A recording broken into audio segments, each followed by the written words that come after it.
Hello friends, welcome to Learning Sessions, and today in this video we are going to discuss about the fifth chapter from the module A of Rbwm, that is retail banking and wealth management, that related to the customer requirement. So we have covered the four chapters so far, and all the videos are available on our YouTube channel. So do subscribe right now, press the bell notification icon so that you get updated whenever we upload the new videos. And further, if you want to get the full course of Jaiib, we will be covering all the four papers incomplete. The full course videos will be there, case study videos, mock test, mega mock test, chapter wise previous questions, each and everything will be there. So just do sign up right now at our website iibf.info, or you can simply be navigating to the link that is available in the description box below. That's the jaiib.learningsessions.in. And let me tell you, the cash related to it, just on simply sign up, which is absolutely free, you'll be getting access to all the PDFs of all the four papers of JAIB. So what are you waiting for? Just do enroll right now. And also you can WhatsApp us if you want to join our WhatsApp group and Telegram channel. Simply do write JAIB channel and WhatsApp it to the number 83609 and we will be sharing the links with you, right? So let's start the video over here, and it's related to the customer requirement. Now, first of all, it's related to the approval process for the retail loan. So whensoever we are to basically approve the loan, let's say the case that a person is there who is seeking a loan. Let's say case he is seeking for the housing loan. First of all, he will be doing what? The person will be visiting the bank, and the person is said to be what? Person is said to be the applicant, because for now we have not sanctioned the loan. First of all, we are to check the credit worthiness, and further we need to collect the information for the same. So that's actually related to the approval process for the retail loan. So first of all, it would be related to collection of the applications, that will be collecting the application, and all the information will be collected that is actually required so as to check the eligibility of for the particular product over there. And the primary step is actually related to verification of the KYC. So the know your customer documents are to be verified, and further, KYC should not be done by a third party. It must be in-house system, and it should not be relaxed at all. And further, in case of retail banking lending, whensoever we are talking about the retail banking, we are dealing with the individuals. And when you are dealing with the individuals, in that scenario, when you're sanctioning a loan, you must be following a score model. Now, score model is actually related to based upon the different criteria, let's say age, qualification, or in particular we can say employment type over there, or depending upon the type of security, collateral security, primary security, we can be actually be making a score model. And that is actually, that must be a standardized template over there, which will be prepared for the borrower. And further, it can be checked off easily related to the perspective of the borrower, and further we can make sure that so as to sanction a loan to the borrower or not, right? And further we can be basically set up some threshold, like if the score is lesser than 60, then we should not be sanctioning a loan or something like that. So such processes can be followed, right? And that the first step, that's related to collection of the application and the information. The second one, it's related to the due diligence. Now, due diligence is actually related to whatsoever information which has been submitted by the applicant over there, that's related to application details.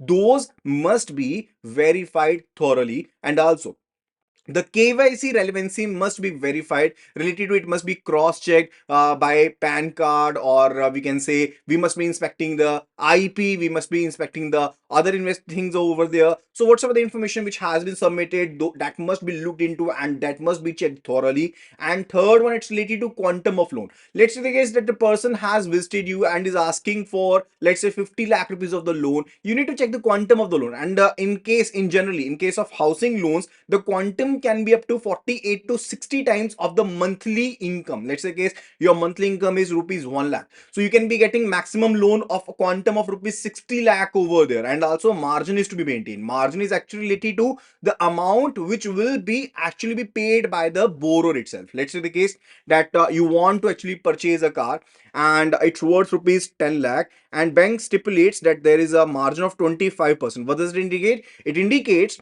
that 7.5 lakh of the amount can be borrowed by the borrower, and for the 2.5 lakh, which makes 25% of the total sanction amount, that will be actually be deposited by the borrower over there. That's a margin, and margin can be varying from 15 to 30% depending on the type of the scheme and the type of the loan over there. And the fourth one, it's related to repayment period.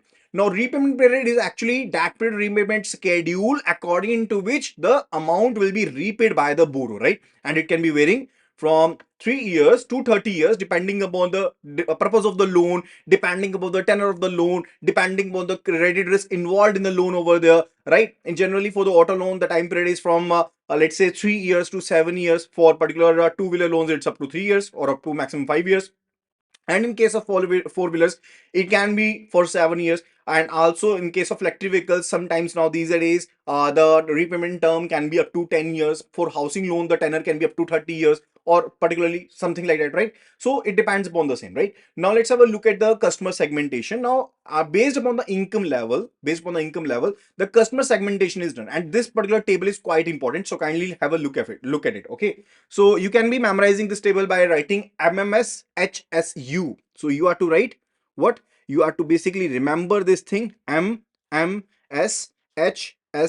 What does it indicate? M is for the mass market. This is for the mass market, where the mass people or mass population is actually belonging to, right? Then further it's mass affluent, and further it's super affluent. Then it is high net worth individual, super high net worth individual, or ultra high net worth individuals over there.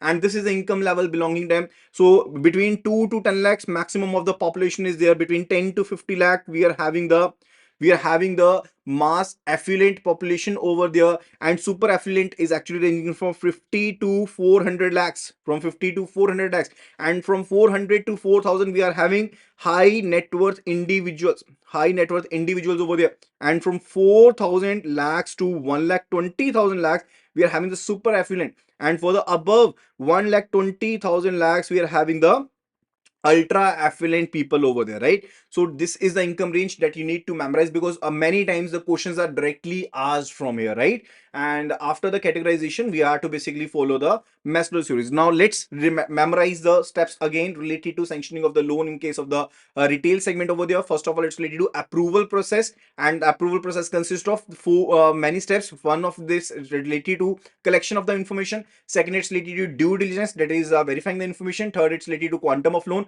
And fourth, it is a repayment period, right? And after that, it's related to Maslow's theory and the customer requirements, and that theory was given by Abraham Maslow. Now Abraham Maslow actually said that the individuals are having the different tiers of needs, or the different levels of needs. And further, one person never seeks for each and every particular need level over there, but once their particular need level is completed, then they will be moving to the another level. It's just like the thing that we are having the set of 5 needs, 1 2 3 4 5. When this particular need will be completed, only when you'll be basically going further for the fourth one. When this will be completed, you will be moving toward the third one, and so on, right? And particularly Abraham Maslow divided into 5 particular parts related to the physiological needs, is the basic needs. And after that, the safety needs, and further social needs or self belongingness, or particularly belongingness over there, esteem needs. And further, it's related to the other needs. That's actually what related to, it's related to your own capacity. Okay, it's basically related to your esteem needs. And further after that, it's related to self actualization. Okay, so on the top we are having self actualization, right? So 5 type of needs are there: physiological needs, safety needs, love or belongingness, esteem needs, and self actualization. Okay, no.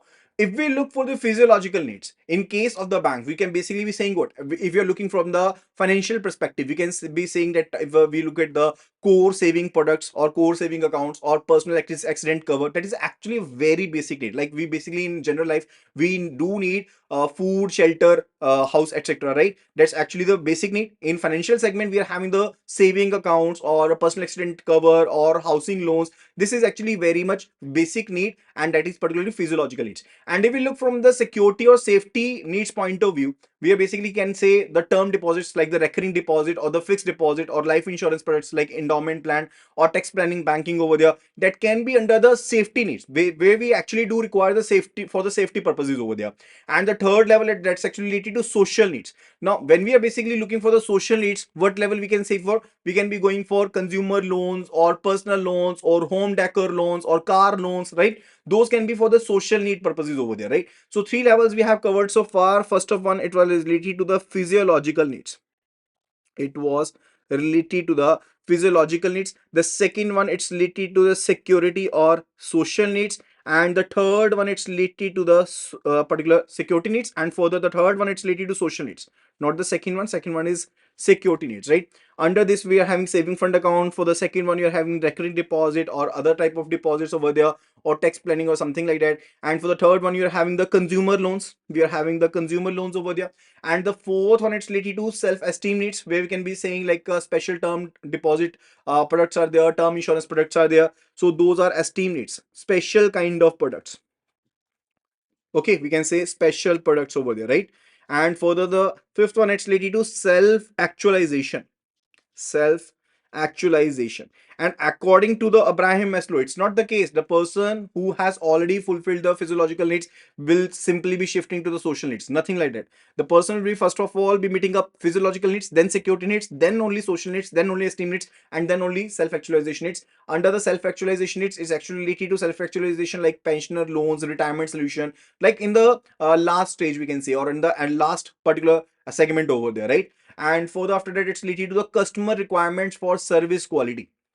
Now definitely the customers are having some requirements, and they're also having some expectations related to the service quality over there. Definitely they want the service to be reliable, they want the things to be reliable, or reliable over there. Reliable means what? They want the things to be error free, right? And they also want the prompt processing, like particularly you can say that how particular on particular boom, or particular let's say, or on what frequency, or particular on what speedy manner you're getting the services over there, right? That's related to reliability, that must be error free. And the second one with prompt, like there must be effective communication. You want the effective communication to be there, because only then you can make them understand what do you want, and accordingly you'll be getting the response from them, right? And the third one is related to accessibility, like the ease with which the customers can be accessing the services over there. That's the accessibility that's also demanded by the customers over there. And the fourth one it's related to personalization. They want the things to be personalized as per their taste, as per their preferences over there, right?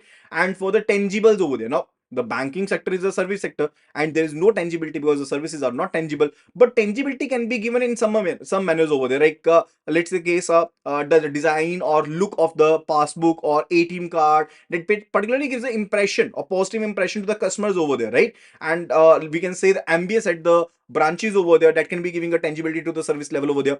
And further it's related to empathy. Now empathy is actually related to that the customers do want, they need themselves to be treated with respect, and further they want the employees, the bank employees, to understand their concerns, right? That's empathy. And further under the assurance we are having multiple things related to it, like we want the things to be competent. Competent means whosoever is actually rendering the services to them, they want them to be basically knowledgeable, that they must be competent in particular that particular segment over there. They must be having the courtesy, they must be having the politeness to talk to them. And further they must be having the credibility, that those must be trustworthy, being a service providing or something like that, right? And for the fourth under the assurance it's related to security, that particularly freedom from risk and doubt, that whatsoever the risk are associated, that must be told to the customer in advance over there, that what they want under assurance segment over there. And for the value customer, his business and the time, like whensoever a customer is visiting the branch, the employees must be greeting them, and for the after that they must be respecting, and they must be attending the person in time and at the earliest over there. And further they should not be actually be roaming around the problem and beating about around the bush over there, and must be letting the customer know that how this problem related to them can be resolved at the earliest, right?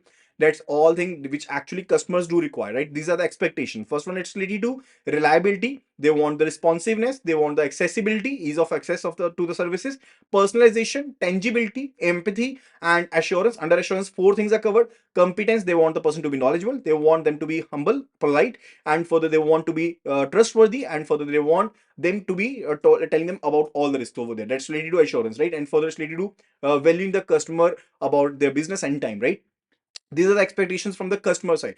Now let's have a look at the customer's requirement from the bank, what they actually do require. Definitely if you are a customer, you do require a particular type of set of mix of products. Like what do you mean by product mix over there? Like particular set of the things which you actually do require. It's not related to that you are getting redundant things out of there. You want them to give you the right product mix over there. You must be getting the right delivery channel mix over there, so that whatsoever through the delivery channels you are getting the services, those must be particularly sufficient enough. Like you want the mobile banking, net banking, POS, ATMs, etc., or branch access, etc. There must be right mix related to it. And further, the structured process time across products and adherence to the time prescriptions over there. Like if it is said that your demand draft can be cancelled and further it will be revalidated within 3 days or something like that, then it must be the time must be prescribed, and further the timelines must be followed, right?